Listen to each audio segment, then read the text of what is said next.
Good evening, everyone, and welcome to the William Joyner Institute's second annual Veterans Excellence Award Gala. We are thrilled and honored by your attendance.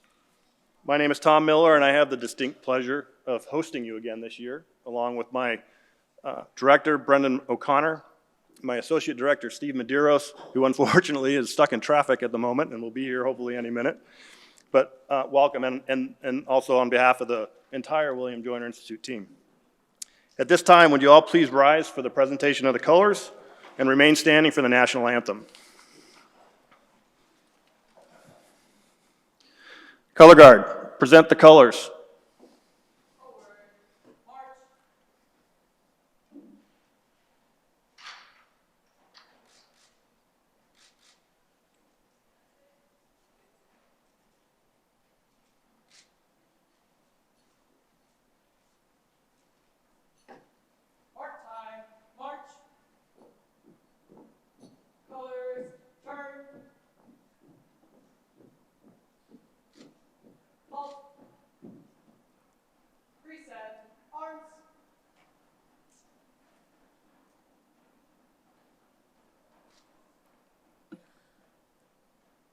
Oh, say, can you see by the dawn's early light what so proudly we held at the twilight's last gleaming, whose broad stripes and bright stars through the perilous fight o'er the ramparts we watched were so gallantly gleaming, and the rocket's red glare, the bombs bursting in air, gave proof through the night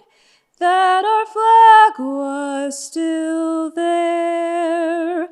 Oh, say, does that star-spangled banner yet wave o'er the land of the free and the home of the brave? Order, arms. Forward, march.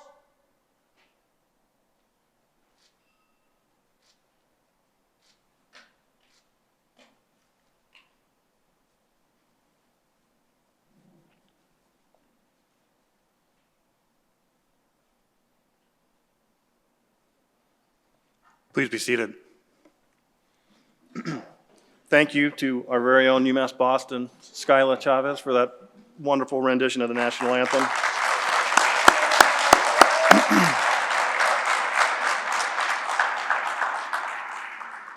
And also to the Boston University ROTC Color Guard. Thank you.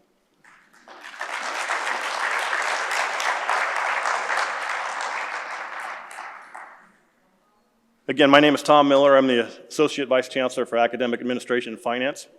I'm a Coast Guard veteran, and one of my great honors here at UMass Boston is I get to lead the William Joyner Institute for the study of war and social consequences, where we're focused on research, service, and celebration initiatives that provide actionable results to improve or directly advance our mission of serving veterans, their families, and others impacted by war or military service. Welcome, Chancellor Suarez Orozco, Provost Joseph Berger, Deputy Secretary Andrea Gale Bennett from the Massachusetts Executive Office of Veteran Services, Susan Nathan and Carolyn Mason Holy from the Veterans Administration, who brought us the Women's Veterans exhibit tonight for everyone to enjoy. It's quite an impressive exhibit, so I hope everyone gets a chance to see it, and it'll be on display for the next week here on campus. Tom Murphy, the founder of Edge for Vets, who you'll hear from later this evening. Captain Andrew McCauley, U.S. Navy captain, retired. President and CEO of the New England Center and Home for Veterans. Thank you for joining us. Also, Vice Chancellor John Drew from Enrollment Management, thank you for bringing your team tonight. Dr. Roger Harris, our 2022-2023 Annual Veterans Excellence Awardee, thank you for joining us and traveling up from Georgia to be here.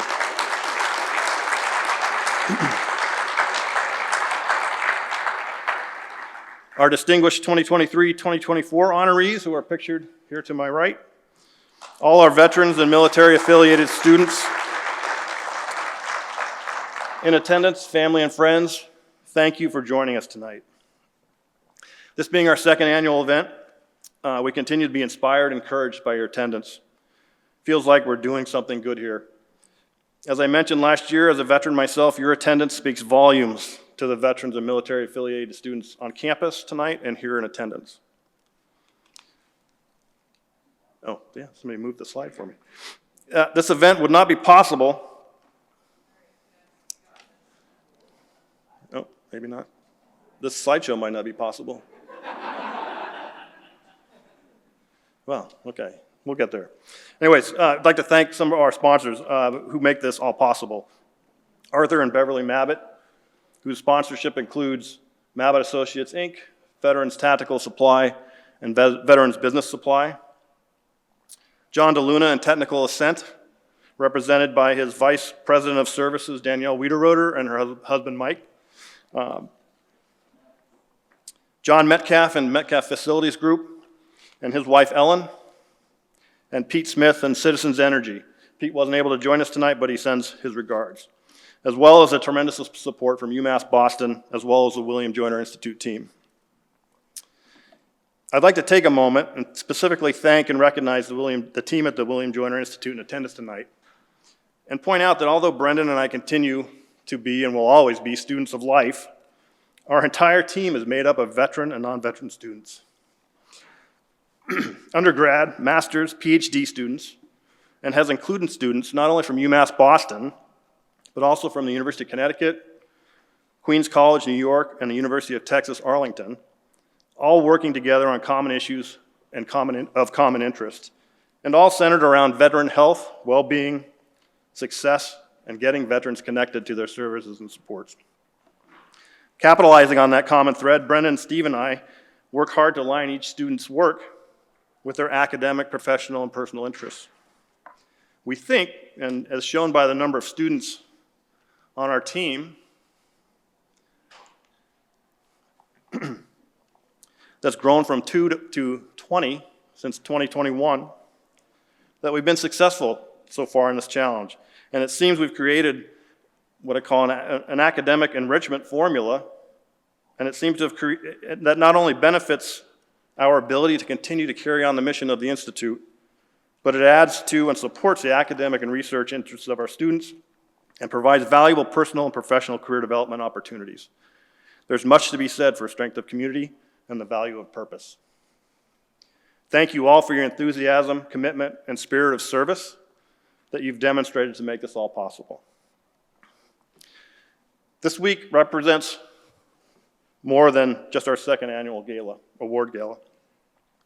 It also hosts Medal of Honor Day on March 25th, which was established by Congress to foster appreciation and recognition of Medal of Honor recipients, and was this date in 1863, March 25th, 1863, that the first Medals of Honor were presented to 6 members of Andrews Raiders, which, by the way, is really worth reading that account of their actions during the Civil War. It also is the host of National Vietnam Veterans Day, honoring the 9 million Americans who served during the Vietnam War era, the 58,000 lives that were lost, and marking 51 years since the last U.S. combat troops left Vietnam. This week is also a host of Good Friday, a day of major religious significance for the Christian community, observed to remember the crucifixion and the resurrection. And it's also National Women's Month. And we're honored to have the Women's Veterans exhibit, Through Our Eyes, the Women Veterans Experience, on display at the back of the ballroom, and as I mentioned, will be on campus here for the next week as well. So although our gala is not yet a national or global event, or even a day of observance and remembrance. During this week, we're certainly in good company. And given the roots of the William Joyner Institute, established at UMass Boston 42 years ago, its namesake, the late William G. Joyner, Jr., a Vietnam War veteran and UMass Boston's first director of veteran affairs, I think the timing and purpose fits well. Tonight, we're honored to have several of our Veterans Excellence Award winners, recipients here tonight. Let's give them a round of applause, please.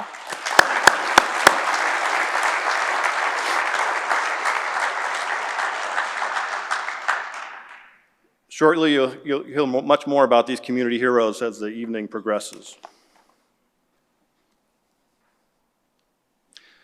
At this time, it's my distinct pleasure to introduce our Chancellor, Marcelo Suarez Orozco, an accomplished scholar, higher education thought leader, advocate, and champion of social justice. Chancellor Suarez Orozco has, in his 4 years at UMass Boston, inspired students with his deep commitment to advancing knowledge and affecting social change. We are proud of what he stands for: equity, integrity, and the dignity of all. We are grateful for his leadership at this transformational time at UMass Boston, and we're excited by everything he has done to breathe new life and energy into our vision of UMass Boston 2.0 for the times. Please join me in welcoming Chancellor Marcelo Suarez Orozco.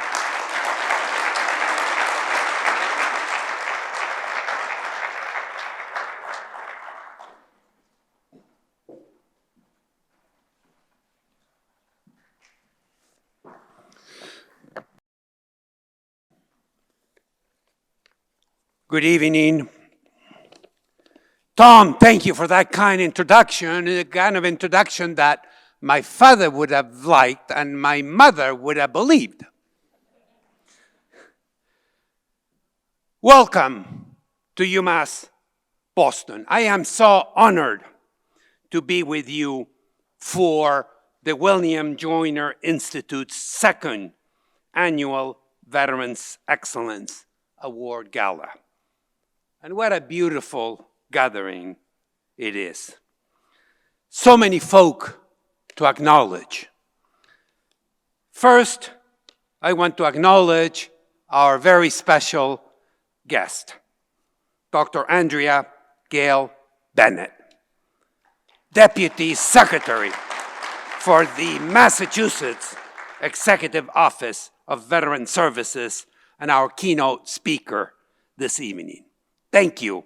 Thank you for accepting our invitation.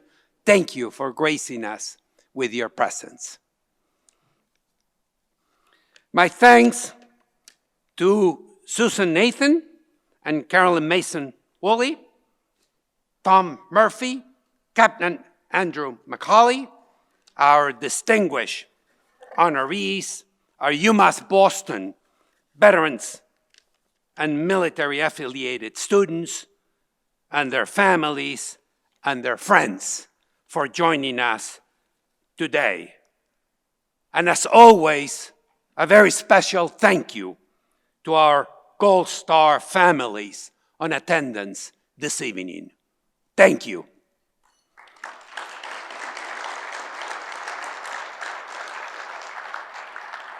Of course, thank you to Tom Miller and Brandon O'Connor for their stellar leadership of the William Joyner Institute and for bringing us together this evening.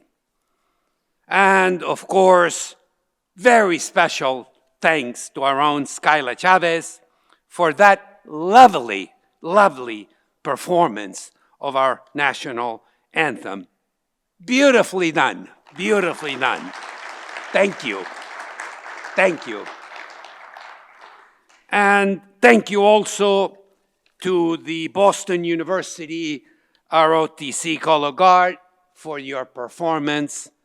As we like to say at UMass Boston to our friends from BU, mi casa es su casa. You're always welcome here.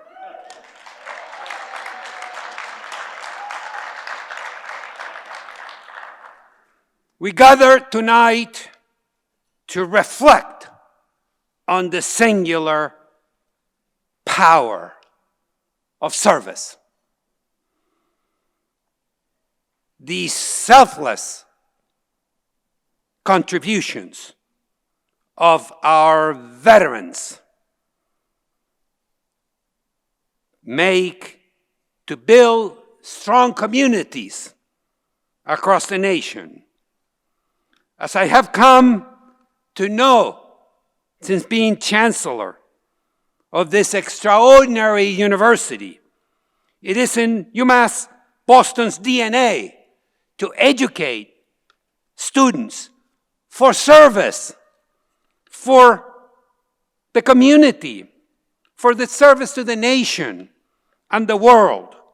It is in our ethos to apply what is learned to elevate the public good through service. In the old country, we have a saying, el que no vive para servir, no sabe cómo vivir. If you don't live to serve, it works as a pun in Spanish. The English is a little rusty. If you don't live to serve, you don't know how to live. It works in Spanish.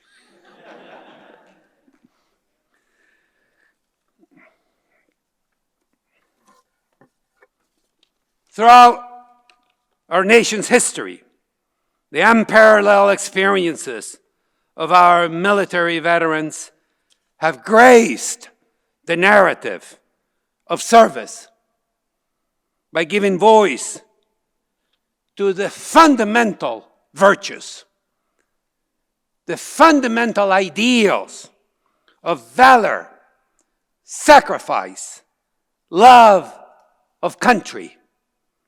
Tonight's gala is an opportunity to honor their post-service achievements, how they keep on giving. Years after they've served, they continue to work every day to make our communities better, safer, stronger. And in part, this gala aims to disrupt the one-dimensional view of servicemen and women as soldiers only. Tonight's awardees include social and education advocates, entrepreneurs, healthcare workers, teachers, veteran advocates, business folk, publishers.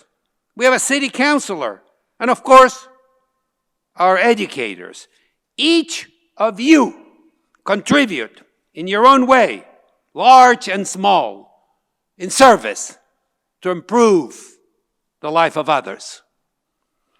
I can think of no better way to honor William Joyner's legacy than by paying tribute each month, each year, to our veterans who do exactly what William Joyner set out to do as UMass Boston's first director of Veterans Affairs, and that is serve others.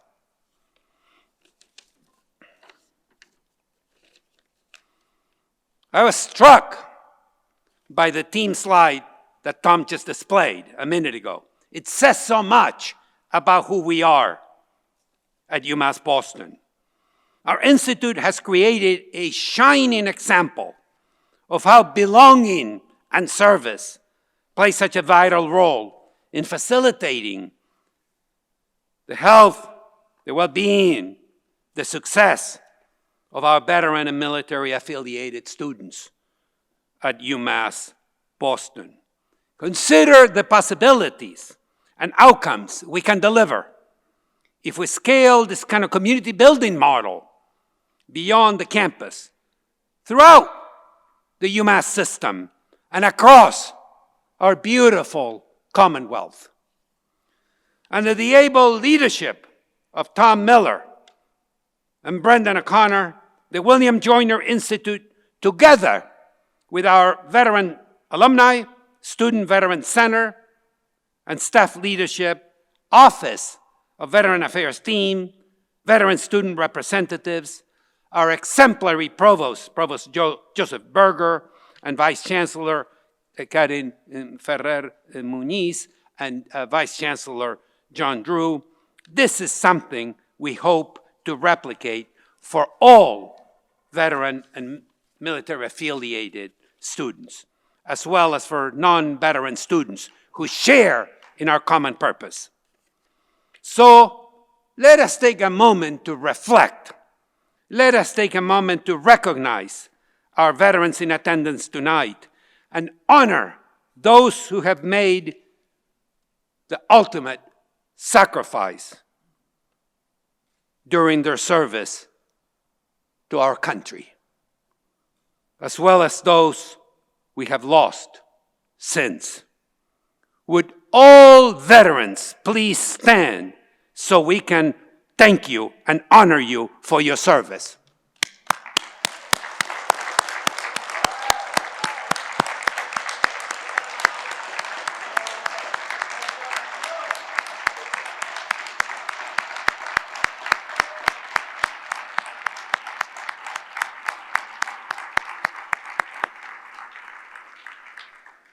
Thank you.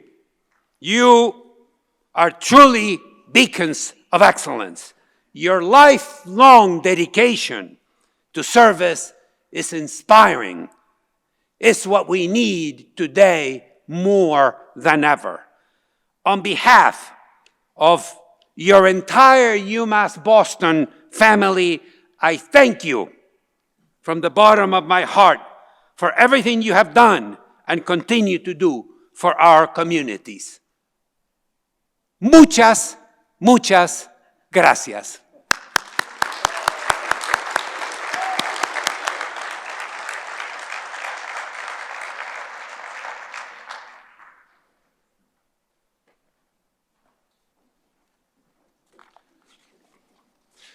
Chancellor, thank you very much for those comments. You know, I suddenly got really nervous when I realized that I think this might be the second time that the Chancellor has seen me with a tie.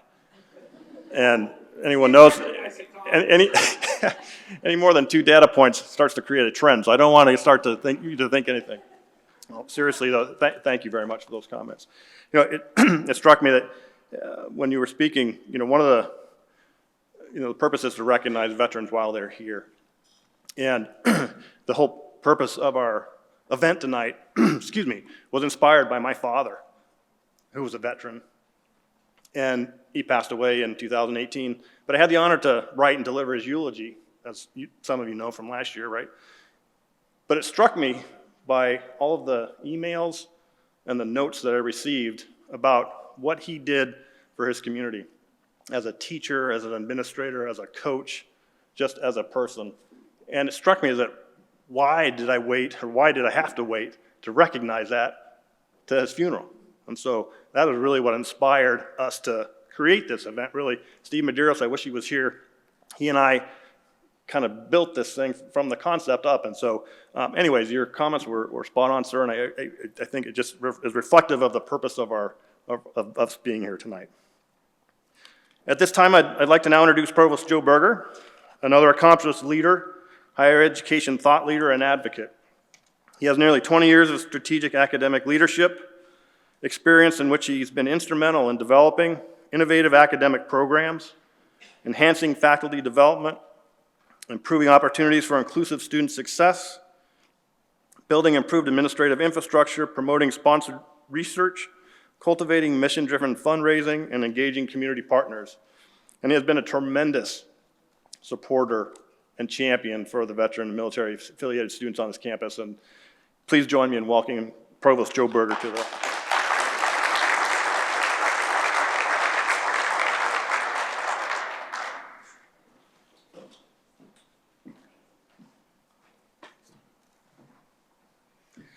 Good evening. So now I think I am standing between you and the 3 most important parts of the evening: dinner, our keynote address, and recognizing this year's award winner. So I'll keep my comments brief. But I am honored, privileged, and humbled to be here with you tonight. Now, this is actually a momentous week for UMass Boston. We are, next week, opening up our brand new quad here. We'll be doing the ribbon cutting. This is an important part in UMass Boston's history. It signals, right, a move from our history where there was a substructure that needed to be fixed to a beautiful new Harborside campus that truly takes advantage of our locational endowment. And we will be also formally installing, that got delayed by COVID and other challenges, Chancellor Suarez Orozco, through his formal inauguration to really launch, as Tom said before, UMass Boston 2.0. So it's an inflection moment for the university. So for us to hold this gala tonight, really from my perspective to kick off that week, is very fitting and appropriate. And so I so agree with the Chancellor's perspective that service, lifelong service, dedication to serving others is what we're celebrating here tonight when we think about the incredible contributions of our veterans and our military-affiliated students. But I want to focus on sort of where we are in history. So UMass Boston was founded in the 1960s at the time of great social upheaval, at a time when our country was reckoning, right, the need for the civil rights movement, when the Vietnam War was dominating, right, not just our country, but the entire world, and that it was a troubling time. And UMass Boston was founded to make sure that there was an educational home for everybody that could bring together people from all walks of life, that could address, right, many of the social challenges and social upheavals that we were experiencing, and to bring people together in an intellectual, educational, community-oriented university that could help change the world in equitable and constructive ways. That is our founding. That is our history. And it's more important now than ever before, right, that we recognize and embrace that history and that mission. When we created our new 10-year strategic plan 2 years ago, we named it For the Times, because the work that we are doing is for the times in the 60s and now. We are in a city that has more university students than any other, that has more colleges and universities than any other, but we are the only public research university, and that matters. And from day one, as Art Mabbitt knows, because he was here, veterans and military-affiliated students have been at the core of who we are. We have another alum who's not here with us tonight, one of our more renowned alums, Paul English, who did not serve in the military. But I've had the honor to know and talk with him, and he always talks about how important his experience here at UMass Boston was, because he got to sit in a classroom with people who brought the full range of life experiences, and he talks very fondly about how much he learned from all of his veteran classmates and how important that was in shaping him actually as an entrepreneur, as somebody who has spent his life not just coming up with creative, innovative companies, but doing so in ways that serve others, and how inspired he was by the fact that he got to sit in the classroom and engage with people that he otherwise never would have engaged with. And he always pays special attention to the veteran students that were there. That really struck me in those conversations with him. And so now, as I think about where we are now, in this moment and going forward, I want to appreciate the various ways that we are served, following the Chancellor's comments, by our veterans and by our military-affiliated students. First, the fact that we have the freedom to do the work that we do, to have a university that embraces all, that has freedom of speech, freedom of thought, where we can wrestle with the ideas of the times in very relevant and practical ways, we owe that freedom to our veterans. We owe that freedom to the veterans who make it possible for us to be here. I think we take that for granted a lot. This is a moment to pause and reflect on that, and particularly to those veterans who gave the ultimate sacrifice. Yeah, let's give them a round of applause.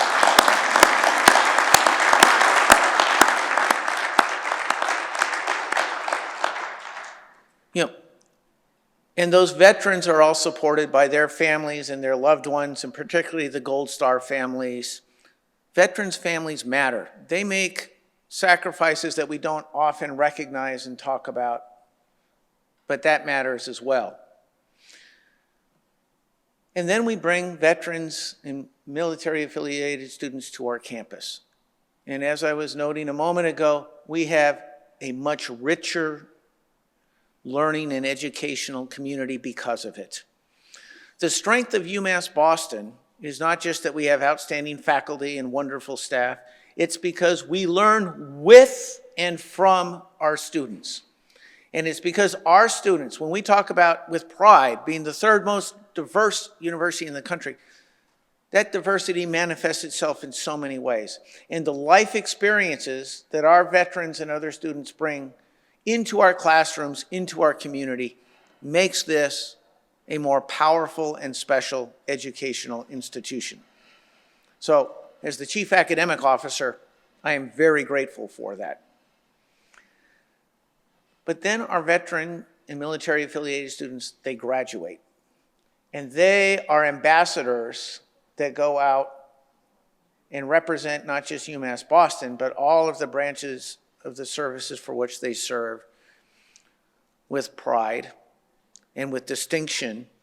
And they make the beacon of UMass Boston shine brighter because they are out there continuing their good work, continuing their service in our communities.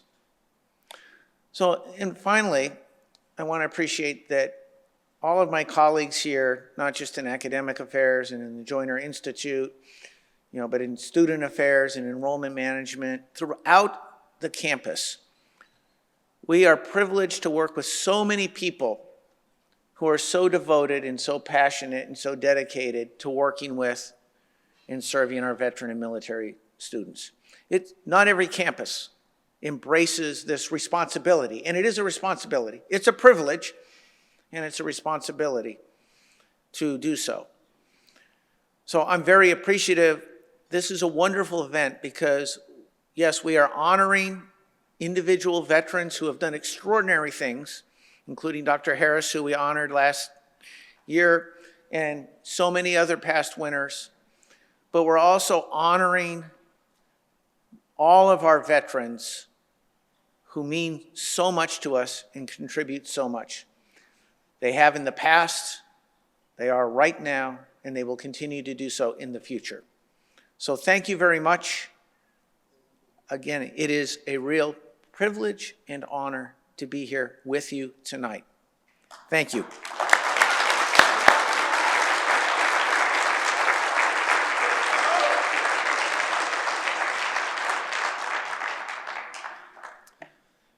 Thank you, Joe, for your comments. I truly appreciate your support and all the initiatives that are going on around campus to support our veteran and military affiliated students. I would just like to recognize somebody just walked in, Steve Medeiros, our Associate Director, so I can embarrass him. Thanks, Steve.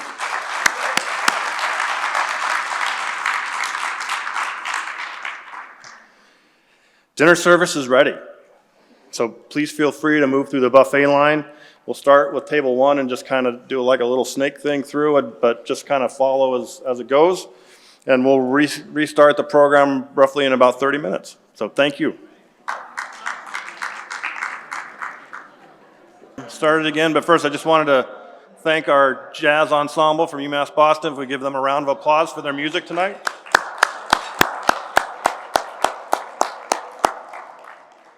I hope you'll take advantage of the time to go grab something to eat. All right, good.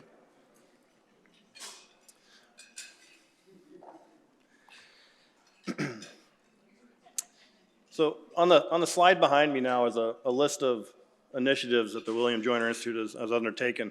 And as I mentioned earlier, you know, the 20 of our staff are students. And so how do we manage that? Well, there's two programs that are really important to that process. One of them is the Veterans Administration Work Study Program that allows us to hire veteran students, pay them an hourly salary, and have them work on initiatives that support getting veterans connected with their benefits, their supports, and opportunities that are available to them. The other one is the PACE program here at UMass Boston, which is the Professional Apprentice Career Experience Program. And these can be veteran students or non-veteran students, but that have some interest in supporting, in this case, the mission of the William Joyner Institute. And so what you see, or what you saw on that slide earlier this evening, is a mix of veteran and non-veteran students, all working and inspired by the same mission, which to me is inspiring to see that. And again, as the Chancellor mentioned, is really a model of how our community should be reflected, of that, in bridging the gap between the veteran and civilian community. So it's really two tremendous programs that really are important in supporting our work. And I should note too that we've expanded our work. We created our first fellowship with the Massachusetts Executive Office of Veteran Services, as we have a veteran work study student, Karina Zavala, who was working in that office since December, right? Yes, so we're hoping to grow and continue that as part of our work at the Institute. So let me just talk a little bit about some of the missions and projects. Of course, the Honor Veteran monthly program and annual gala is certainly our premier celebration initiative, if you will. Somebody asked me, how do we nominate? How do we take part in this? We have a portal on our website that allows you to make a nomination of somebody if you think fits what we're trying to honor here. Or, you know, it's word of mouth, it's all those things. And we're really working to try and find a way to perpetuate, so this becomes a self-perpetuating program. And that these nominations are just naturally flowing in for us to be able to review, select, and recognize through the course of this program. The next one is our Massachusetts Veteran Service Officer Study.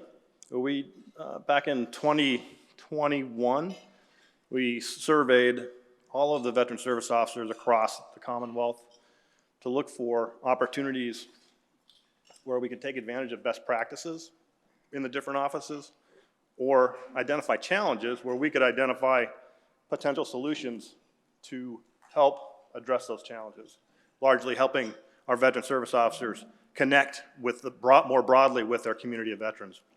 And so ultimately, the fellowship that Karina is a part of is an outcome of that study that we shared with Deputy Secretary Andrea Gale and her boss, Secretary Santiago, this last fall. So we're very, very excited about that and hope that the results will continue to build as we go forward. We also undertook a tri-university study to look at veteran and military-affiliated student recruitment, retention, and graduation rates, where we're looking at UMass Boston, the University of Connecticut, and the University of Texas Arlington to see what we can do, how we can benchmark our programs against other universities that perhaps have a better recruiting rate, a better retention rate, and a better graduation rate. And how can we build our programs or adjust our programs here at UMass Boston to chase those other universities and surpass them quickly. We also have a veteran identity and community project that's led by Nicole San Juan and Steve Medeiros, where we're looking at younger generation veterans, generally 18 to 35, to better understand how they identify as a veteran, or if they identify as a veteran, all as a way to try to figure out how to better connect with that demographic. And kind of an interesting aspect of this is actually we're going to be interviewing incarcerated veterans as a part of this program to understand some of their challenges and issues that they have as well.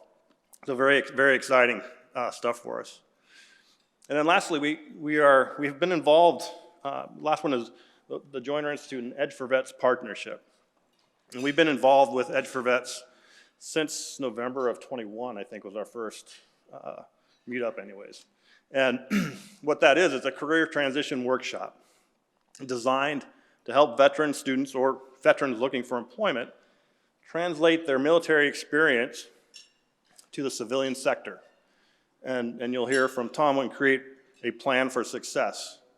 And by doing that, when we do that, also in the room are HR executives from around the Commonwealth from different organizations. And you'll hear, I don't want to steal Tom's thunder, but that's what it is. And it's a tremendously effective program.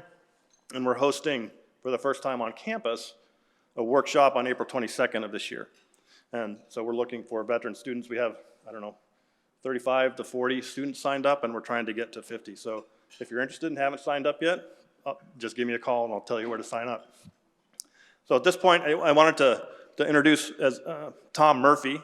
He is the founder of Edge for Vets and the director of the Human Resiliency Institute at Fordham University. And as he's coming to the podium here, I don't know if I can play this video.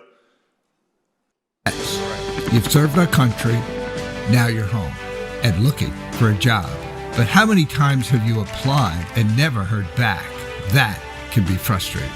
That's why we created Edge for Vets, to make you valuable to companies. We'll teach you how to translate your military strengths into tools for success, then connect you to decision makers at our partnered companies. Sign up for Edge for Vets today. Log on to edgeforvets.org.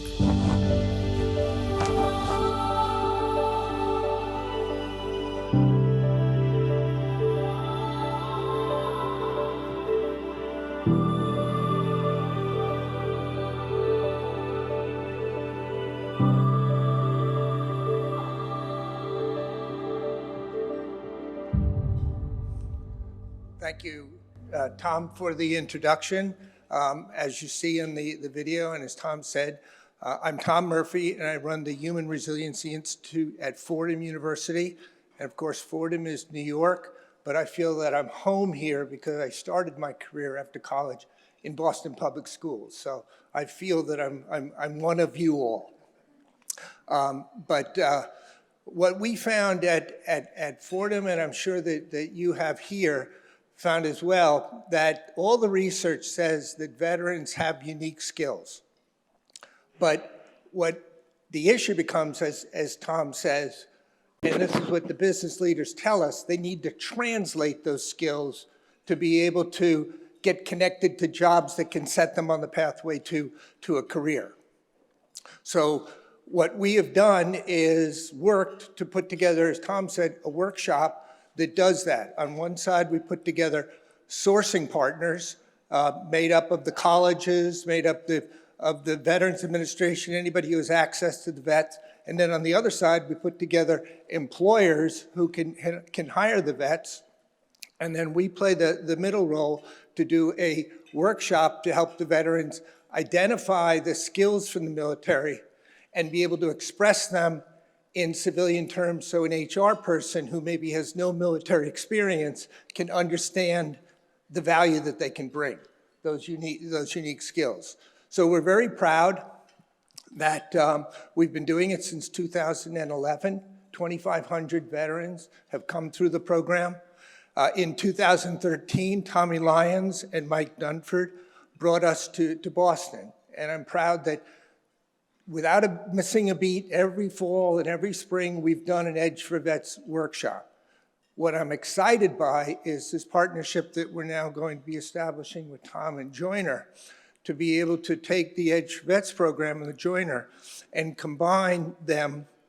Joiner is going to host our workshop this spring and be able to create a greater profile for what you're seeking to do, as I understand it, with Joiner, which sounds very exciting to me.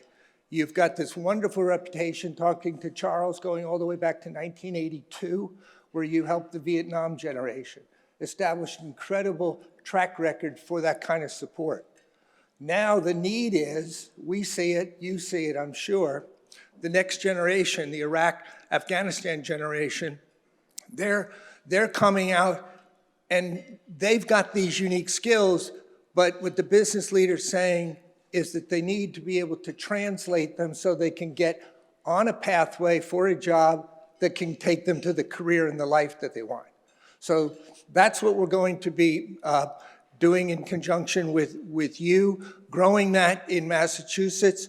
And what I would love to see is us be able to raise the profile for Joiner in this community so that people can understand the wonderful job that you have done, but the potential of what you can do. And so I'll just close by saying, to give you a real life example of what translation is and these incredible skills that the veterans have, all of you have, that very often we find in the workshop, the veterans are not fully aware of how good they are. And just before we did dinner tonight, I had a chance during the cocktail hour to talk to a couple of the veterans. And I'll just pick out poor Noah Ryan there. Not to embarrass you, Noah, but just in talking to Noah, here is a fellow who was an Air Force veteran, now in school here, has a passion for IT. And what we find, and I'm sure, Noah, you know it, but the companies out there covet people who bring the values that you developed in the military and those IT skills. They covet you, but from your point of view and from the point of view of all the veterans in the room, you have the opportunity to take that skill set and apply it in a whole array of job opportunities and career opportunities that can open the world for you and give you the life that you want. So again, I'm just grateful to Tom and to your school for working with us, and we're just at the first inning of it, if you will. But look forward to establishing a track record of achievement with you, and again, thank you for the chance to come home.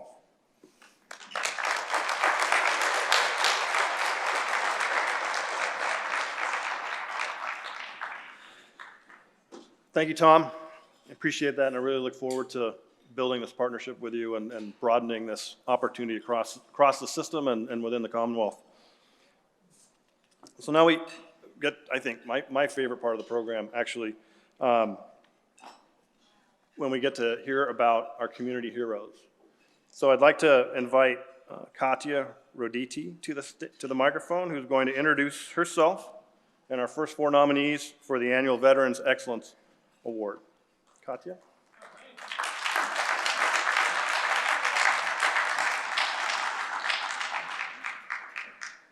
Good evening, ladies and gentlemen. My name is Katya Roditi, and it's an honor to stand before you as one of your hosts for this special evening. As a political science major at UMass Boston, I've had the privilege of working alongside the Institute for the past 6 months, where I've been fully engaged in the field of veteran services and benefits. It's been an enlightening journey, one that has deepened my appreciation for the sacrifices and contributions of our veterans. Tonight, we gather to recognize and celebrate their remarkable achievements, and I'm grateful to share this moment with each and every one of you. During my time here, I have been fortunate enough to collaborate with esteemed colleagues on various projects, including the initiative to propose a Veteran Service Officer certification here at UMass Boston. This experience has been filled with insights into veteran education and its importance. But tonight, it's not about me. It's about recognizing the outstanding achievements and contributions of our veterans. These individuals have exemplified unwavering dedication, resilience, and service, both in uniform and their civilian lives. Their commitment to excellence serves as an inspiration to us all. And tonight, we have the privilege of honoring their remarkable accomplishments. So without further ado, let us come together to celebrate the extraordinary individuals who have made a lasting impact on our veteran community. Thank you for joining us today. Our first awardee this evening is Ernest Washington Jr., March 2023's Veterans Excellence Award recipient. Would Mr. Washington stand, please? I don't know where he is.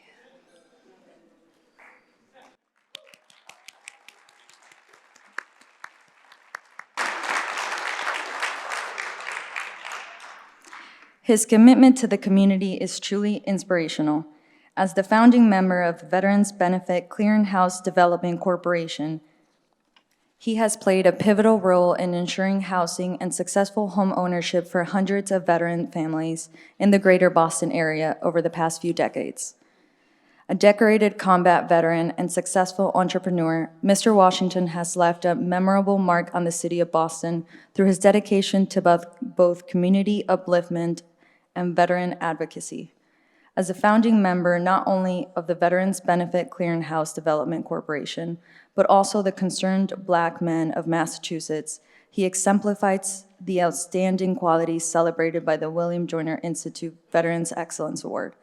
Congratulations, Mr. Washington, and thank you for your service.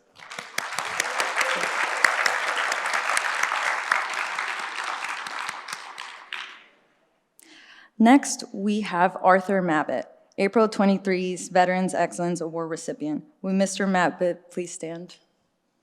I don't know where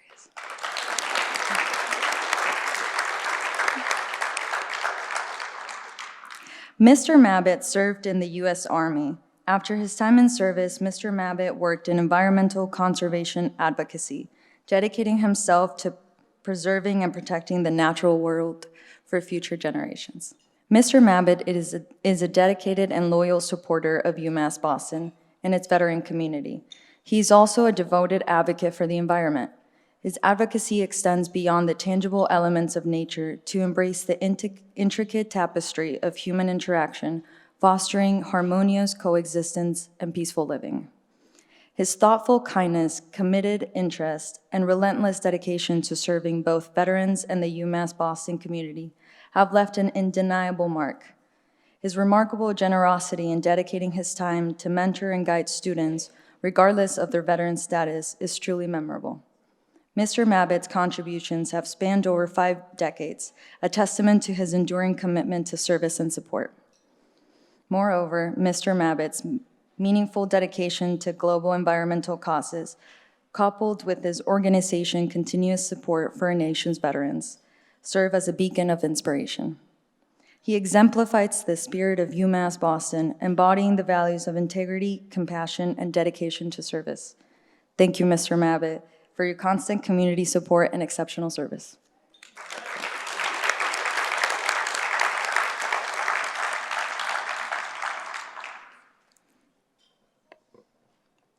Next, we have Charlie Desmond, May 2023's Veterans Excellence Award recipient. Will Mr. Desmond please stand?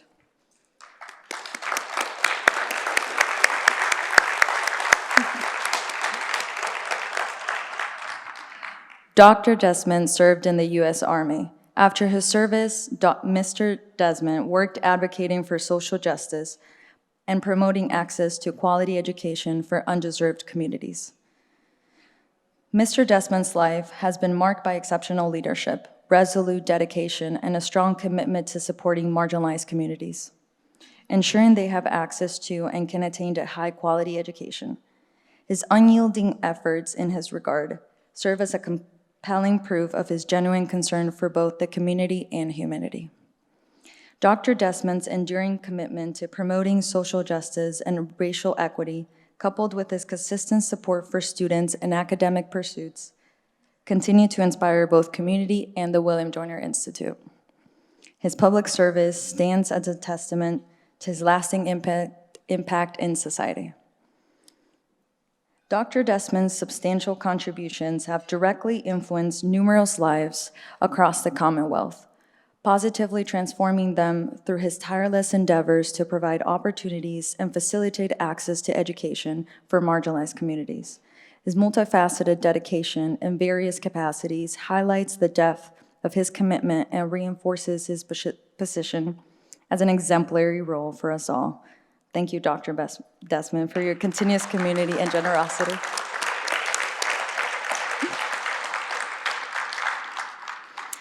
And finally, I have Melvin Miller, June 2023's Veteran Excellence Award recipient. Would Mr. Miller please stand?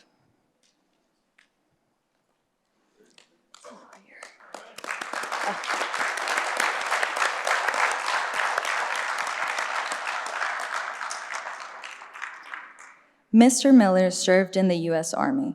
After his time in service, Mr. Miller worked as a U.S. attorney, a social advocate, a public official, and in journalism and media. Mr. Miller's notable impact on the Boston community spans over 6 decades, illustrating his unflagging dedication and persistent efforts, culminating in an impressive legacy of public service. And in addition to his remarkable accomplishments, Mr. Miller's tenacity and commitment to maintaining Boston's Bay State banner have been particularly noteworthy. His newspaper has served as a beacon of news for many African Americans, Caribbean Americans, and Latin Americans, navigating through almost 6 decades of adversity and success under his leadership. Mr. Miller's steadfast dedication to raising and sustaining awareness around critical social and political issues in and around Boston is truly commendable. His relentless commitment serves as an inspiration and epitomizes the essence of this prestigious award. By tirelessly advocating for change and shedding light on pressing matters, Mr. Miller exemplifies the highest ideals of public service and community engagement. Congratulations, Mr. Miller, and thank you for your service.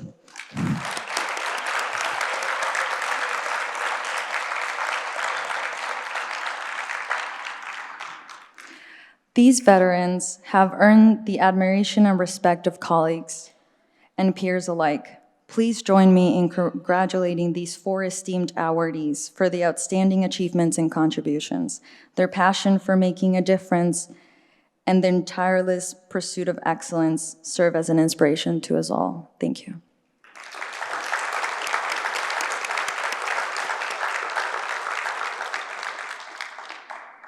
I would now like to introduce Diyam Shambrat, another of our PACE apprentice, to the podium to introduce himself and our July-October's nominees for the annual Veterans Excellence Award.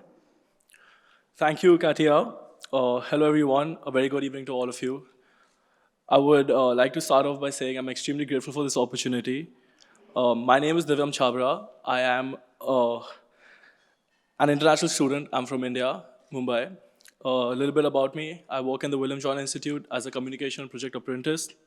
I've been a part of the WJI for 1 academic year, and it's been a pleasure working at the WJI. That's enough about me.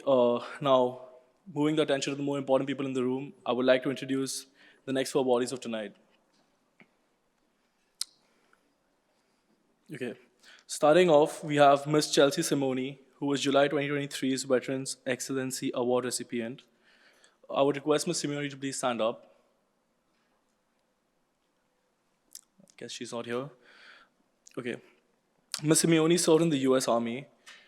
After her time in service, Ms. Simeone continued her work in medicine, medical research, and veterans advocacy and co-founded the Hunter 7 Foundation. With her honesty, persistence, and leadership, Ms. Simeone has motivated countless people with her dedication to cancer research. Ms. Simeone focused her studies on diseases linked to exposure to dangers in the air and medical conditions experienced by the 9/11 warriors. The Hunter 7 Foundation, was started by Ms. Simeone and her husband, quickly became a leader in identifying potential toxic exposures and subsequent illnesses in military veterans, and in turn is able to educate veterans and healthcare providers on critical health information related to exposures using evidence-based practice. We are very proud of your work, Ms. Simeone, and we hope you were here with us today at the function, but thank you for your service.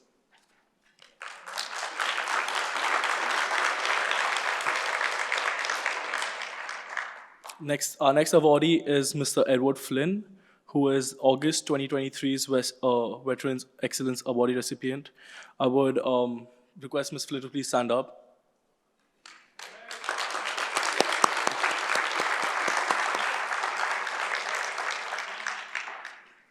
Mr. Flynn served in the US Army.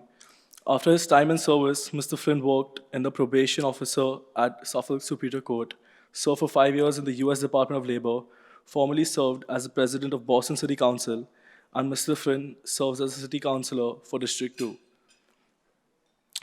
The veteran community in Boston has benefited enormously from Mr. Flynn's influence. He has been an unwavering advocate for lessening the number of homeless veterans in the area. Mr. Flynn is a lifelong advocate for veterans' rights and has committed himself to making sure that all veterans receive the care and assistance they need to succeed. He helped advocate for the current federal burn pit laws, which recognize the terrible consequence of burn pit on the health of our servicemen and women. Sorry. Mr. Flynn served as a member of the US Department of Labor for President Clinton for 5 years, during which he promoted the federal minimum wage increase and expanded across to affordable healthcare. We are proud of the work you have done for us and to have you here with us. Thank you for your service.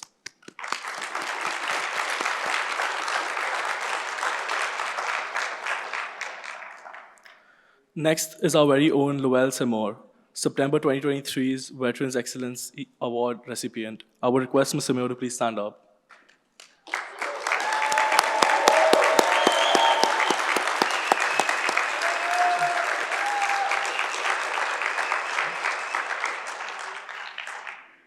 Ms. Seymour served in the US Air Force. After her time in service, Ms. Seymour worked in education research, veterans advocacy, and is currently the coordinator of veteran resources at UMass Boston. Since 2011, Ms. Seymour has served as a coordinator of veterans resources at UMass Boston, exhibiting extraordinary passion and commitment to helping veterans pursue their educational goals. Beyond her position at UMass Boston, Ms. Lowell is actively involved in educational projects as a teacher, recruiter, advisor, supporting veteran students' academic success. Her enthusiasm for volunteer work is demonstrated by her work with nonprofits like Embracing the Trees and Real Kids, Real Food, where she promotes environmental sustainability and health, further highlighting her dedication to having a positive impact not only on the veteran community but also beyond. We are very proud of you and your work. Thank you for your service.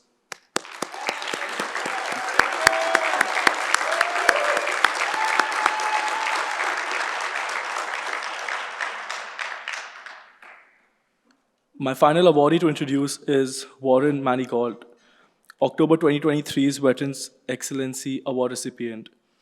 I would request Mr. Manigault to please stand up.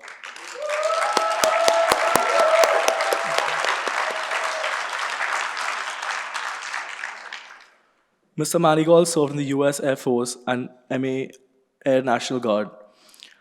After his time in service, Mr. Manigault worked in banking, financial management, and pastoral services. Mr. Manigault has over 25 years of experience managing operations, sales, and business development, with the last 10 years specifically in the Worcester country banking industry. Mr. Manigault serves as Vice President of Operations and Facilities at the New England Center and Home for Veterans, an organization that helps equip veterans at risk of homelessness with the tools of economic self-sufficiency and a path to achieve successful and dignified independent living. He also serves as the senior pastor of Candleberry Chapel, further expanding his ability to reach and assist people in all communities. Mr. Manigault's work in both veteran and non-veteran communities is a true testament to his commitment, caring, and selfless pursuit to serve others. We are proud of your work and thank you for your service.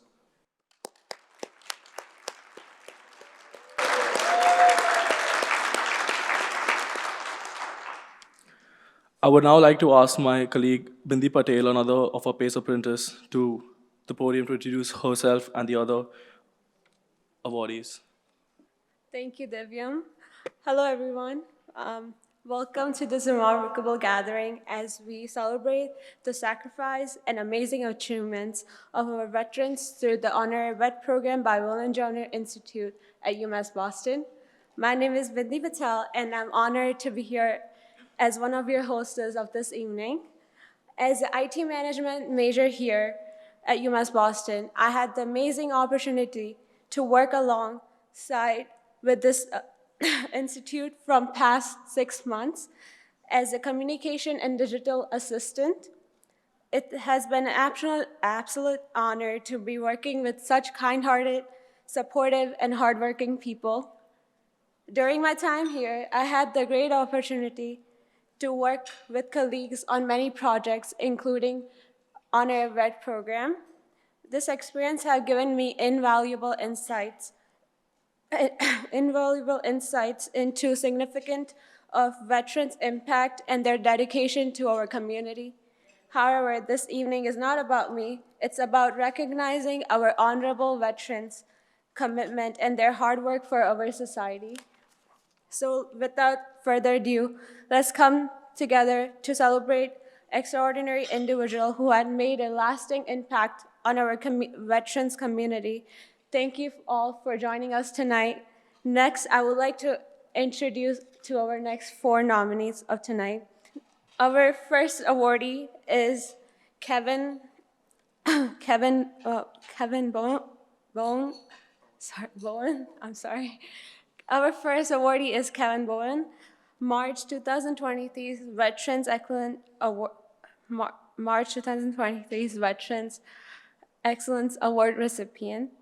Mr. Bowen served in Marine Corps. After his service, Dr. Bowen worked in education, veterans, and veterans advocacy through the William Johnner Institute. I would like to ask Dr. Bowen to stand up, please.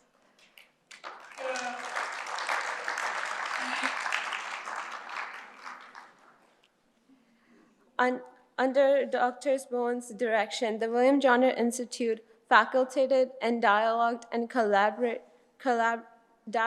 collaboration between American and Vietnamese veteran authors, encouraging bonds of friendship and respect that contributed significantly to normalizing of relationships between two nations in early 1990s. His advocacy included recognizing and treating veterans for post-traumatic stress disorder, showcasing his commitment to address the hospice needed for those affected by war. He has dedicated his fine heart and soul to the Johnner Institute and the veterans and the non-veteran communities around the globe it has served, and to UMB. Boston University. The William Johnner Institute, under his leadership, enhanced the campus, the community, and the legacy of William Johnner, setting the institute on path that has been sustained on the campus for 42 years. Congratulations, Dr. Bone. We are so proud we are proud of you and all of the hard work you have done, and thank you for your service.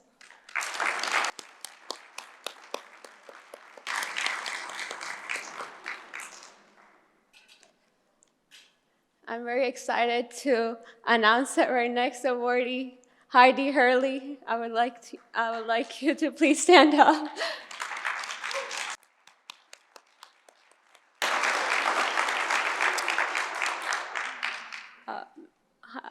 Ms. Hurley is the awardee of December 23rd Veterans Excellence Award. She has served in the U.S. Air Force. After her service, she worked as a director of Braintree Community Arts Center and Braintree High School golf coach, and a Women's Veterans and also worked with the Women's Marines Association Mass Bay State Chapter 1 as a leader. Ms. Hurley is truly a community leader. Upon her graduation from Braintree High School in 1975, she committed over 9 years of service to the U.S. Marine Corps. After earning a BFA and MSAE, she taught for 32 years, retiring as the art director of Braintree Public Schools in 2021. During the pandemic, she created #Corona Art Challenge, turning 500 drawings into a book and selling over 2,000 copies and funding art scholarship for the students of Braintree High. Her story inspires and reflects the leadership and community work that she has done. Her dedication to encouraging creativity and positive environments continues through her various roles, making her a true inspiration. Ms. Hurley displays leadership, and her work for Braintree community is highly inspirational. Her compassion and support for students by awarding scholarship is incredibly motivational and crucial for the community. Thank you, Ms. Hurley. Congratulations.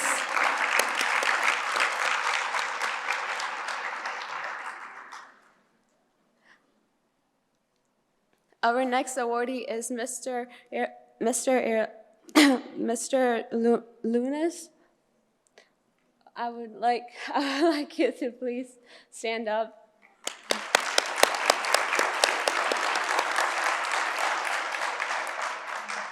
He's our January 2024 Excellence Awardee. Mr. Lunas served in the U.S. Army. After his service, he worked in education as a university veterans affairs counselor and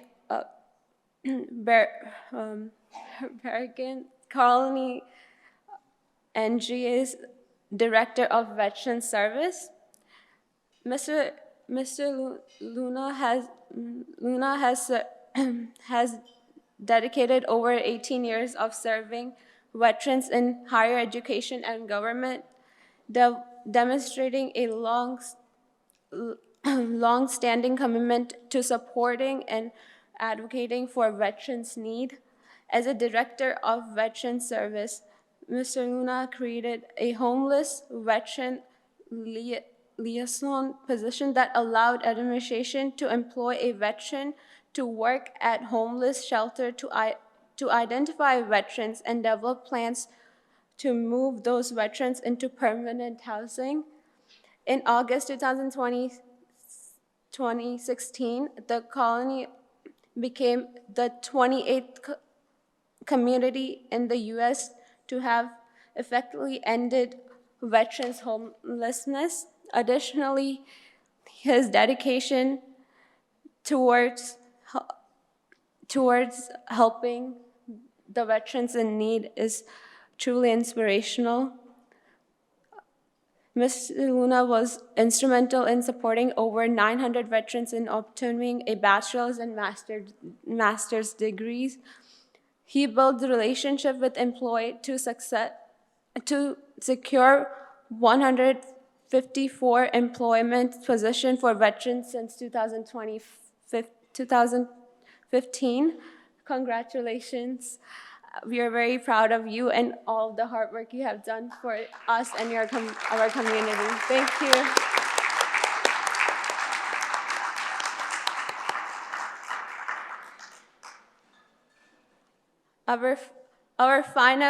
Our final monthly awardee is Susan McDonald, February 2024's Veterans Excellent Award recipient. I would like to ask Ms. McDonald to please stand up.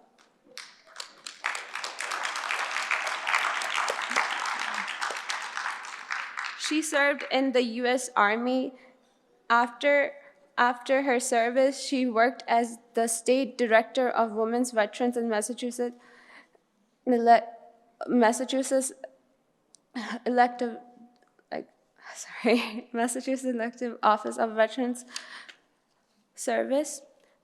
Since January 2020, Susan Ms. McDonald has been instrumental in advocating for women's veterans as the State Director of Women's Veterans the at the Massachusetts Office of Veteran Service, ensuring their voice are heard and their entitlements are upheld. She's dedicated and tirelessly voice to advocate for all the veterans, but especially veteran women, the faster growing group in the military. She served as commander of the Martins McDonald's American Legion Post number 368 in South Boston, where she continues to work and expand the reach and connect with veterans. She's the second woman to occupy that position. She was also the 2022 and 2023 commander for the South Bay Alliance War Veterans Counselor. She was the chef marshal of the 2020 South Boston Stand Practice Day Parade. Congratulations, Ms. McDonald. We are very proud of all of the hard work you have done. Thank you all for being here with us tonight. And I would like to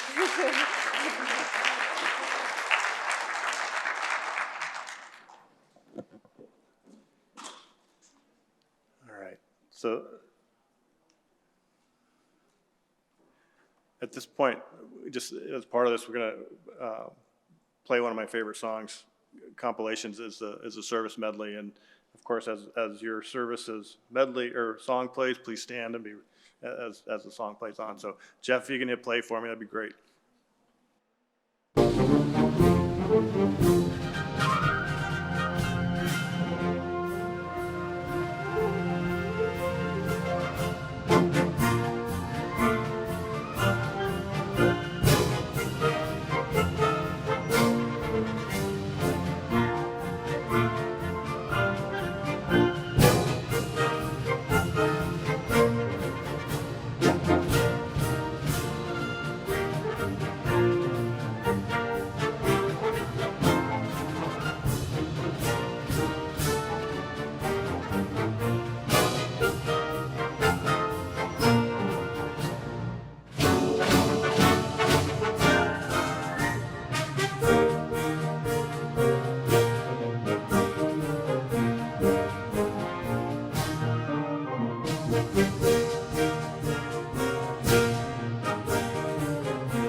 subtlety wasn't lost on who performed that, which band performed that, but thank you. Again, that's one of my favorite compilations. But at this time, I'd like to introduce my director, Brendan O'Connor, to come to the podium and introduce our keynote speaker. So every year, I learned that there are other services other than the Army. I didn't know that. I know there's the Army, and I know there's the Army Air Corps, right? Army Air Corps, right? And then of course, the Navy delivers our beans. But the other ones, I didn't even know they existed. So thank you all for coming tonight. Thank you all for coming tonight. It's a wonderful thing. It's a wonderful thing that we get here, that we're here to celebrate our veterans and what they do beyond their time in service. That's a rare thing, I think. I don't think it's well publicized or well known. So Tom Miller and Steve Medeiros, thank you for bringing that idea to the fore. So tonight I get to introduce Dr. Andrea Gail Bennett. I asked her if I could call her AGB, but I think that, you know, I don't want to get confused with RGB. So I'll just start with Dr. Andrea Gail Bennett. Pleasure to meet you. So, and I am elated to introduce our keynote speaker, Dr. Andrea Gail Bennett. She is the Massachusetts Deputy, excuse me, slow down, Brendan. Let me try one more time. Deputy Secretary of the Massachusetts Executive Office of Veteran Services. Thank you for letting me get that out. So I invite you to learn about Dr. Bennett in her bio. It's within your program. She is the loving daughter and caretaker of her 92-year-old parents and a proud mother of 4 children who are adults. You will discover and appreciate her journey from an immigrant home to an accomplished military career combined with professional and academic arc of excellence and leadership. Governor Maura Healey said, Dr. Gail Bennett's distinguished career in medicine and military service make her uniquely qualified to take on this important role and support Secretary Santiago and our entire administration to advance the health and the well-being of Massachusetts veterans. Now, Dr. Santiago, Secretary of the EOVS, appointed Gail Bennett on June 5th, 2024, and said, I have full confidence that she will enhance our efforts in serving the Massachusetts veteran community through her leadership and passion for supporting veterans. Now, upon accepting her appointment, Dr. Gail Bennett quoted Ms. Sheryl Sandberg's words. If offered a seat on a rocket ship, get on. What'd she do, Lavelle? She got on. She got on. And then she went on to say, I am embracing this opportunity with immense gratitude to make a positive contribution on behalf of the veterans in the Commonwealth and to collaborate with the esteemed team as part of the Healey Driscoll administration. Now, I will warn you, Dr. Bennett, today people are looking for seats on rocket ships, but I'm glad your accomplished feet are here on the ground, here with us, as we strive greatly to do what we may to improve the quality of life for our veterans, their families, and ultimately the communities which they serve. Dr. Bennett, I found a quote from Ms. Sandberg which aptly describes your service. She said, I have the deepest respect for people who provide hands-on help to those in crisis. It is the most difficult work in the world. You are tasked with making changes for the better for our veterans, and we at the William Joyner Institute are here to help. Dr. Gail Bennett is a remarkable soldier, healer, educator, public servant, administrator. She's an accomplished leader and an inspiration to us all. Please provide a warm welcome for Dr. Andrea Gail Bennett.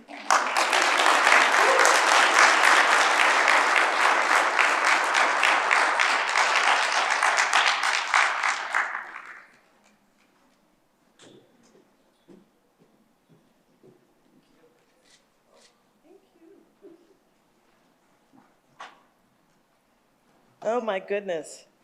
Good evening, everyone. Come on, you're not asleep yet. Good. Elected officials, fellow advocates, ladies and gentlemen, guests, family members, and most importantly, my fellow veterans. Thank you so much for having me here. This has been an incredible night of celebrating the remarkable achievements and unwavering commitment of our nation's veterans and recognizing the exceptional individuals who were honored here tonight. Oh my goodness, do I have to look at my face the whole time? Please. To the award recipients, your service exemplifies the highest ideals of valor, integrity, and sacrifice. And I, for one, am immensely proud to honor you here tonight. And I'm going to do something that's a little unusual. Ariel Luna, you're from New Jersey, right? Do you know the TAG and the Commissioner of Veterans Affairs? Lisa who? Lisa Howe, sorry. She's my friend. So we have to take a picture later so that I can send it to her. Okay. All right. Thank you to our elected officials who are here for your unwavering support of our veterans and your advocacy to ensuring they receive the respect, the care, and the opportunities that they have earned and deserve.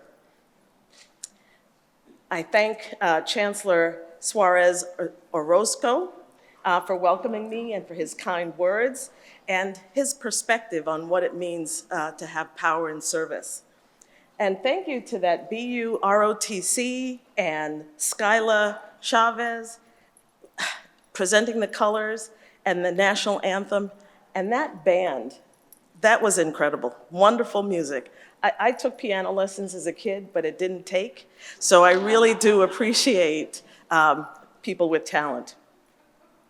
So to all the guests who have joined us here tonight, thank you so much for taking the time out of your day to be here. Your presence underscores the importance of honoring our veterans and the sacrifices they have made for our freedom.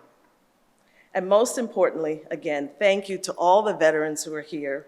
Thank you for your sacrifice and your service, and it is an honor to be in this space here with you. One more thank you. Thank you to the Joyner Institute for the privilege and the opportunity to be here tonight at this Veterans Excellence Award Gala and to celebrate the extraordinary power of service and the selfless contributions of veterans to build communities nationwide. So tonight's theme, the power of service. The power of service. What does that truly mean? What does it mean to serve? Service sometimes sounds submissive, at least it does to me. But these award winners and all of the nominees and all of the veterans who are here understand that the sacrifices and dedication that it takes to serve our country is where that power comes in. And how does that service and that power, how does it extend beyond the uniform and into the communities nationwide? Well, I'm glad you asked. As you heard from the stories of the award winners, service is the essence of what it means to be a veteran. To dedicate oneself to a cause greater than one's own, to serve with honor and integrity, and to make a lasting impact on the world around us. From the battlefields to the neighborhoods we call home, veterans have exemplified the true meaning of service, time and time again, dedicating themselves to the betterment of their communities and the well-being of their fellow citizens. So I'm going to share a few more examples of the power of service. First, the 761st Tank Battalion, known as the Black Panthers, they fought valiantly during World War II. They arrived in Normandy in October of 1944 and encountered combat shortly thereafter.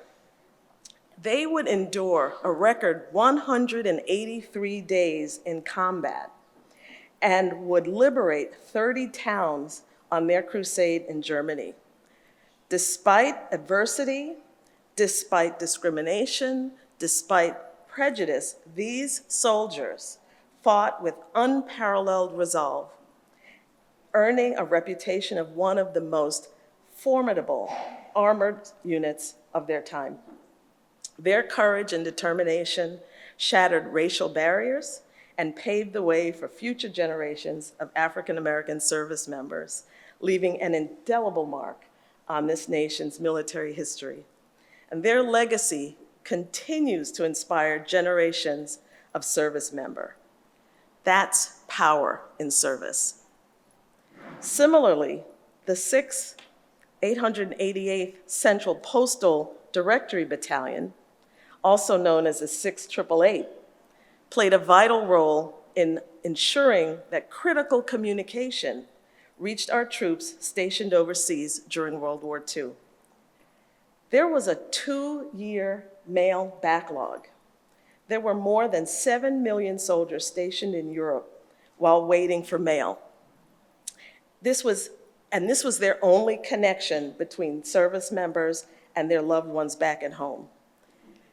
This is before cell phones, this is before the internet. All they had was the mail to look forward to. So these heroes came to the rescue.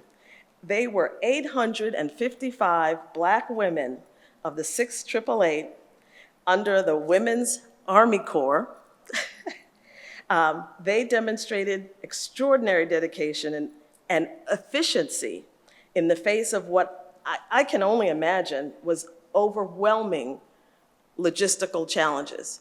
2 years worth of mail that I'm sure was stored in a warehouse full of mold and all sorts of gross things. The 6888 left an unforgettable mark on our history. Through their efforts, they cleared that backlog in 3 months. These trailblazing women not only upheld the morale of our servicemen and women, but also exemplified the resilience and determination of the American spirit. Their motto was no mail, no morale. And I can tell you, when I deployed in 2009, we had internet, we had cell phones, but there's something about receiving mail and receiving a package. It just hits differently. And I received a package from my neighbors, along with the usual sundries and things that they send.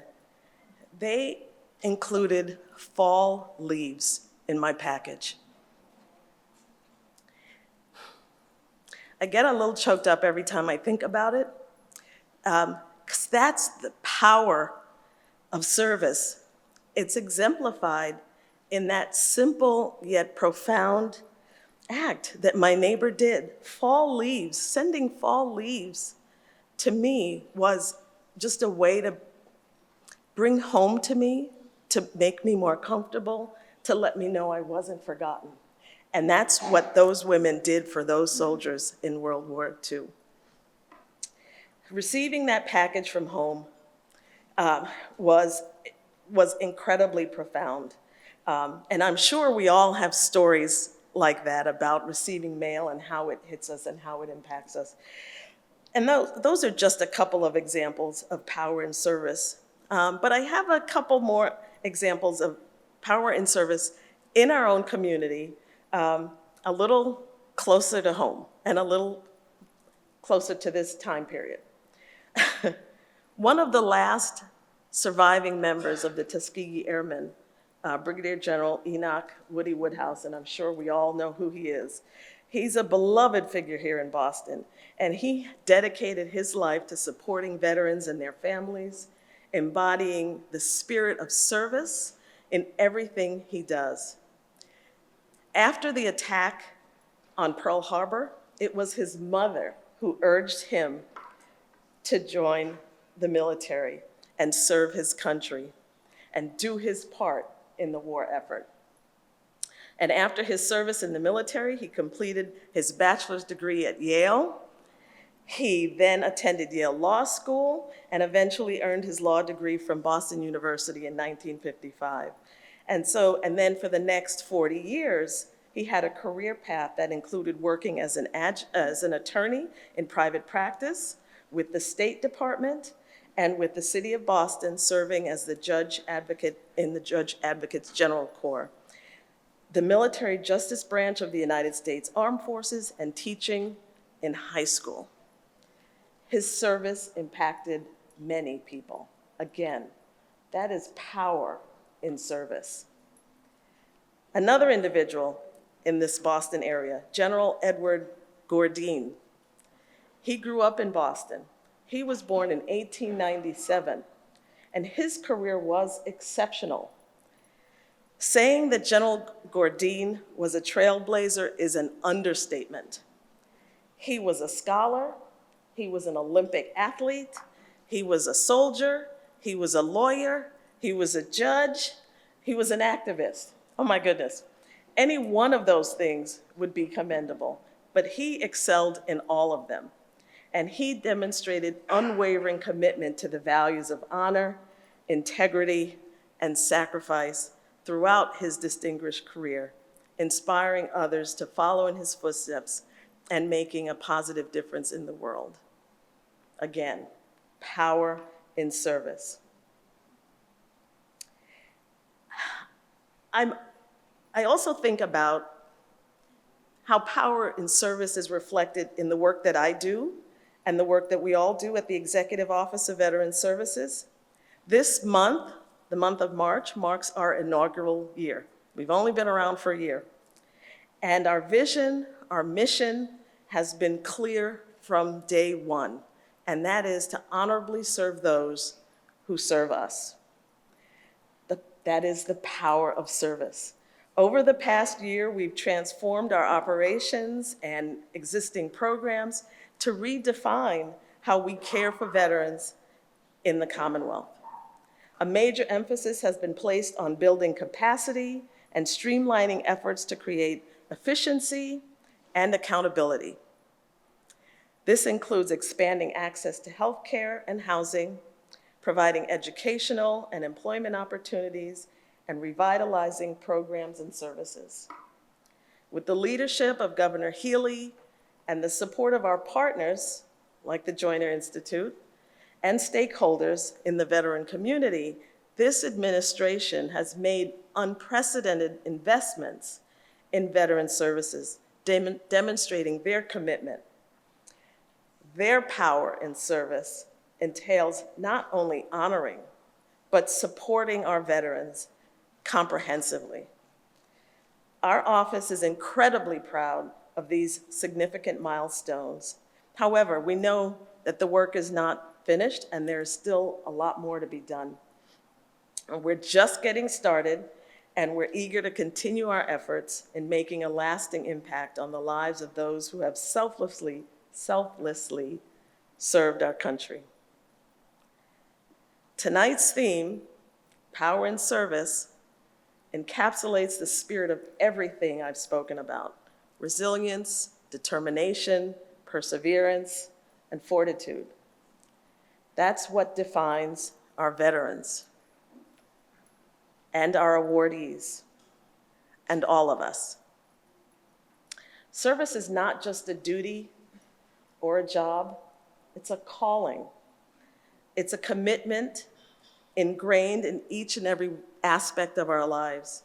And it's a deeply ingrained ethos that shapes our identities, our actions, and our commitments and our contributions to society. When we leave this event this evening and return to our daily lives, remember the power of service that builds communities nationwide occurs at every level. I gave a few examples of international influence, state influence, and local service. There are still challenges ahead, and there are still veterans in need of our assistance. That is why I'm issuing a challenge to each and every one of you tonight.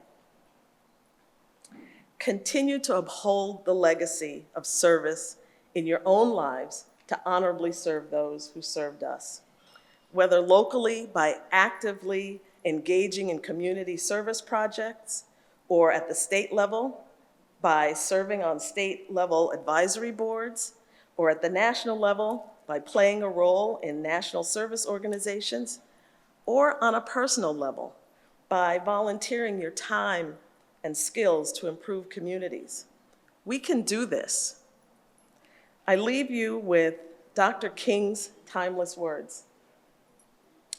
Life's most persistent and urgent question is, what are you doing for others?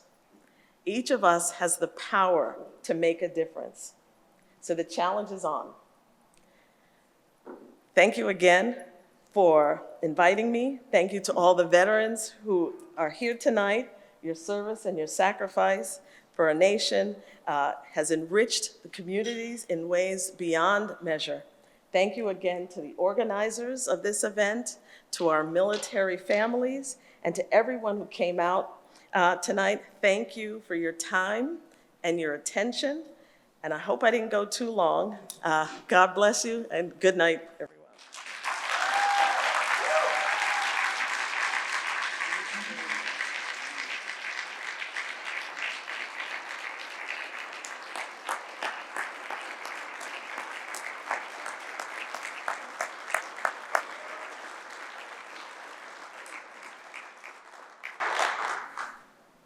All right, so we have arrived at that moment where I get to announce our evening's winner for the year. So thank you, Dr. Bennett, for your inspiring words. So I stand before you all to bestow deserved attention and accolade upon one of a group of 12 remarkable, compassionate, engaged, and determined veterans.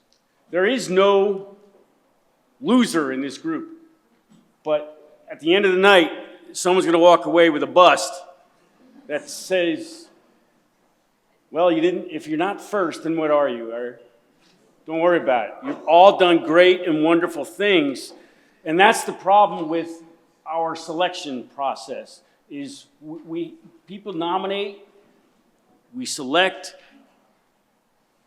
and then we just have to let the cards fall where they fall. Every last one of our nominees in the past 2 years are deserving of so much more. But this is just our way of saying thank you.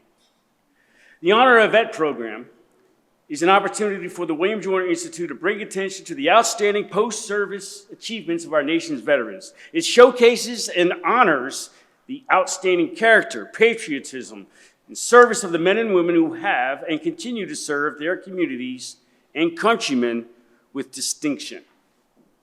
Every month, the William Joyner Institute prepares and widely shares a description of the veteran being honored by the William Joyner Institute and UMass Boston. Honorees of the monthly Veterans Excellence Award, our determined dozen, comes from nearly all of our military branches. 1 is from the Navy, 2 from the Marine Corps, 7 from the Army, 2 from the Air Force. Sadly, World War II and Korean veterans are not in our cohort this year, as so many of those souls of the greatest generation are reuniting themselves with family, friends, and service mates in other gardens and formations across the river. Vietnam, the first Gulf War, the global war on terror, and lesser-known conflicts are within the resumes of our nominees. We have firefighters, lawyers, public administrators, public servants, doctors, bankers, counselors, social workers, art teachers, English teachers, publishers, nurses, medics, engineers, coaches, entrepreneurs, and philanthropists. Our honorees come from nearly all ranks within the military: enlisted, non-commissioned officer, and commissioned officer. These veterans were nominated by friends, co-workers, neighbors, other veterans with whom they work. And then, of course, our favorite nominators, the anonymous.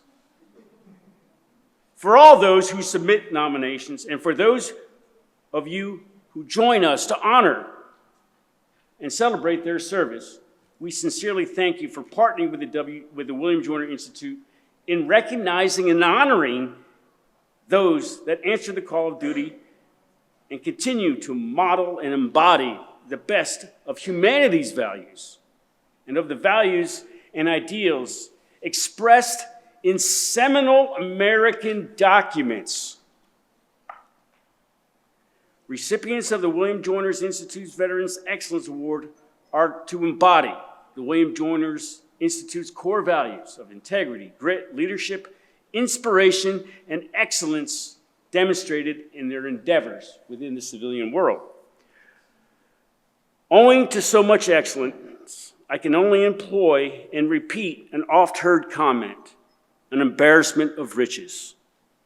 We have an embarrassment of riches here in all of our nominees. So, with that, of course, our selection committee had a difficult task. But hey, let's not wait. Let's honor, celebrate, and serve our community of veterans here tonight, the veterans in our communities, the veterans in our hearts. The William Joyner Institute for the Study of War and Social Consequences 2023-2024 Veterans Excellence Awardee is Miss Chelsea Simone, who cannot be here tonight.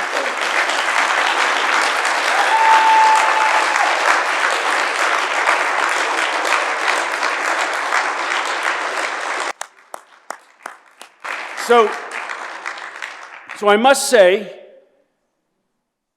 that deeds are stronger than words.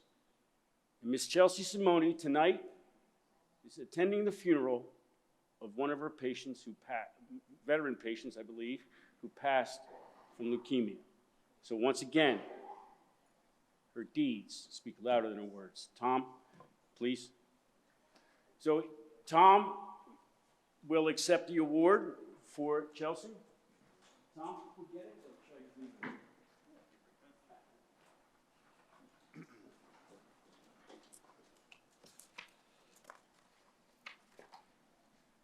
I feel like I'm at the Oscars. No, I'm thrilled, actually. We were disappointed that Chelsea wasn't able to join us, but I'm thrilled that I'm able to accept this on her behalf. She would have joined us, but as Brendan mentioned, she's attending a patient's funeral, and that hit very close to home for her and all the work that she does. So in lieu of her comments, I'd like to tell you a little bit about the Hunter 7 Foundation and read some of the excerpts from their 2023 annual report, as I think it paints a very vivid picture of who Chelsea is and why she was selected as this year's awardee. The Hunter 7 Foundation was founded in December 2018 in Providence, Rhode Island, after Chelsea and her husband took a shot in the dark in improving the lives of those they love so much. The mission: to honor the service and sacrifice of military veterans by tirelessly working towards a future where they can lead healthy and fulfilling lives. They are dedicated to the prevention and detecting cancer at its earliest stages through rigorous research, comprehensive education, and accessible medical screening programs. Their commitment to veterans, their families, and their communities drives them to provide the knowledge and care needed to ensure a brighter cancer-free tomorrow for those who serve this nation. Fast forward 5 years, And what began as a small initiative in research, exposures, and medical trends in post-9/11 warfighters became a national movement to save as many lives as possible from preventable death. In 2023, Chelsea's Foundation cared for, assisted, and supported 426 post-9/11 military veterans. 208 had a pre-existing cancer or chronic medical condition diagnosis. The other 218 were symptomatic, and they were able to test for cancer. Of those, 67 screened positive for cancer, and these are the only 67 of them screened positive for cancer, and these are the small victories that keep this team moving forward daily. 67 lives of warfighters who will celebrate their child's birthday, enjoy another anniversary, and graduate from college. And those are the stories that they like to remember. On the contrary, in 2023, their internal data showed that through the year, at least 310 post-9/11 military veterans passed away due to their battles with cancer. And those were the only ones that they knew of, and the ones they could not reach in time to save. Those are the stories they can't forget.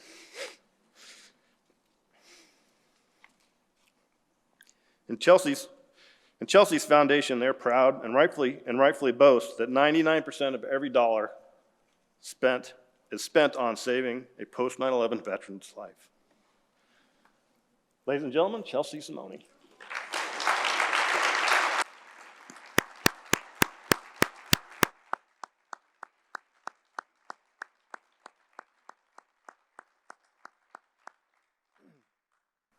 I'm sure she would have been much more eloquent than I, but I think that is very reflective of who she is.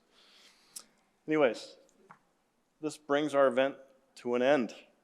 I hope that you enjoyed this time together. We certainly were thrilled to be able to host all of you. We look forward to the opportunity to do it again in a year, and we hope that you'll join us. We're going to close the night. Gala Chavez was going to sing God Bless America for us, I think. Is she still here?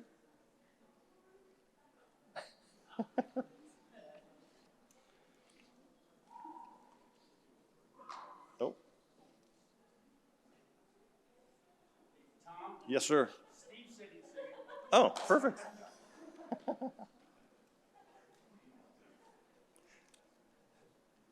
Thank you again. Once Skyla's done, feel free to mingle and enjoy the rest of the evening. But again, thank you again for coming. It's been a great night.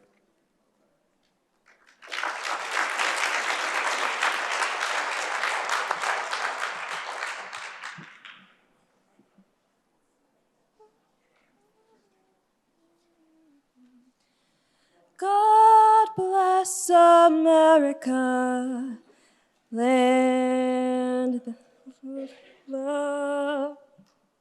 Stand beside her and guide her through the night with the light from above.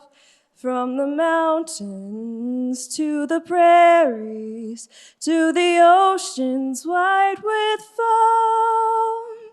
God bless America, my home, sweet home.